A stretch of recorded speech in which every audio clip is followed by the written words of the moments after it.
है सोहनलाल साहू, पिता श्री उमेंद्रम साहू, ग्राम पतौरा निवासी हूँ और तहसील बेला, जिला बेमेतरा, छत्तीसगढ़ में। और कृषि विकास सहकारी समिति द्वारा आयोजित परंपरागत मॉडल क्लस्टर डेमोन्स्ट्रेशन योजना के तहत इनसे जुड़ा हुआ हूँ और विगत 2 वर्षों से जैविक खेती कर रहा हूँ। पहले हमारे पूर्वज लोग जैसे करते थे, बुजुर्ग लोग के पापा जी हैं, उन लोग केमिकल वाला, रासायनिक वाला खेती करते थे। तो उसमें क्या था, उत्पादन जैसा भी था उसमें लागत ज़्यादा थी और खाने के लिए थोड़ा फ़ायदेमंद या सेहत के लिए, अपने स्वास्थ्य के लिए फ़ायदेमंद नहीं था।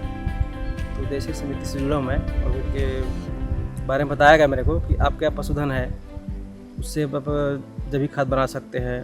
आपके यहाँ पेड़ पौधे जिससे में जैसा रहे हैं उनसे आप कीटनाशक बना सकते हैं। उसका उपयोग करके आप जैविक खेती करके आपके खेती की जो लागत है उसको कम कर सकते हैं। उससे फ़ायदा ये हुआ कि अपन जो रासायनिक खेती में इन्वेस्ट करते थे, खाद बाज़ार से मार्केट से लेते थे, वो अपना बच गया।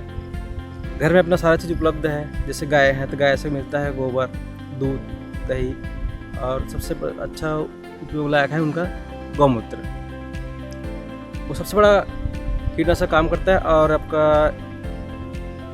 हर चीज़ जैसे खेती के लिए खाद बनाना है, जैविक खेती, दवाइयाँ कुछ बनानी है, उसमें वो एक ऐसा है, मतलब उसको डालना ही डालना ऐसा है, उसके बगैर जैविक खेती पर संभव नहीं है। तो मेरे पास गाय भी है तो गाय से मिलता है रेडी, सारा चीज़ करता हूँ मैं। खेत जैसे करता हूँ मैं, फसल जैसे होता है 120 दिन का, धान की अगर खेती लगाते हैं तो 120 से 140 दिन का। तो हर 15 से 20 दिन में मैं अपने खेत में डालने के लिए रासायनिक खाद का उपयोग नहीं करता।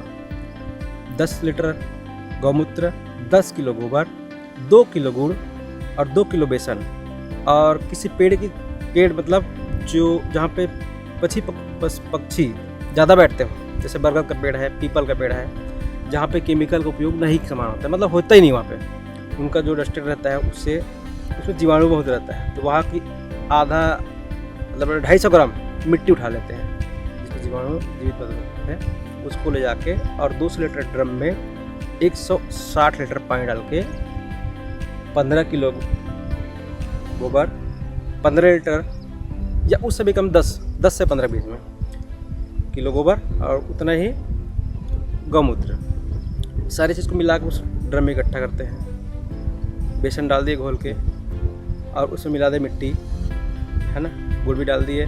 उसके बाद उसको मिलाने के बाद में एक डंडे की सहायता से घड़ी की दिशा में 5 से 10 मिनट उसको हिलाना आता है और ये आपको दिन में सुबह और शाम 2 बार करना अनिवार्य है। समिति से जो आते हैं सर लोग ना, वो हमको प्रशिक्षण देने के लिए समय समय में हमारे यहाँ ग्राम में और जहाँ पे बेला है 5 फुट यहाँ पे, वहाँ पे ट्रेनिंग की सुविधा होती है, हमको इन्विटेशन देते हैं, जाते हैं वहाँ पे सीखने के लिए। बताया गया हमको ऐसा ऐसा करना है। तो पहले साल तो थोड़ा सा लगा, अटपटा लगा, जैसे जैसे करते गए तो ऐसा है, अपने फ़ायदेमंद है, सुविधाजनक है, वो अपन घर में कभी भी कर सकते हैं। ऐसा है, बेनिफिट ऐसा है सर, मार्केट से खाद लेता था वो पैसा मेरा बच गया, दवाइयाँ लेता था वो बच गया, अब सारा चीज़ मैं खुद बनाता हूँ।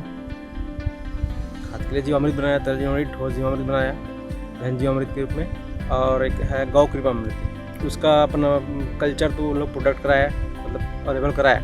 उसके बाद उसमें जैसे 200 लीटर का ड्रम में बनाना है गौ कृपामृत, उसमें डाला अपन 2 लीटर छाछ और 2 किलो गुड़ और वो जो अपने को उपलब्ध कराया गया कल्चर गौ कृपामृत का, उसको डाले। फिर उसको भी वही घड़ी की दिशा में सुबह शाम 2 बार हिलाना है। वो 5 दिन से 10 दिन के बाद में बनकर तैयार हो जाता है।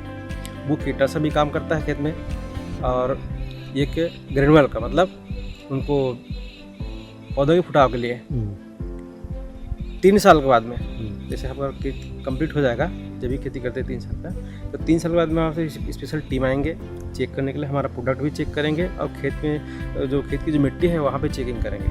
तो उनके हिसाब से वो सर्टिफिकेट देंगे। सर्टिफिकेट देने के बाद ऐसा है कि अपना प्रोडक्ट अपने हिसाब से हम अपने दाम पे मार्केट में कहीं भी बेच सकते हैं। सबसे बड़ा प्रॉफिट वही है।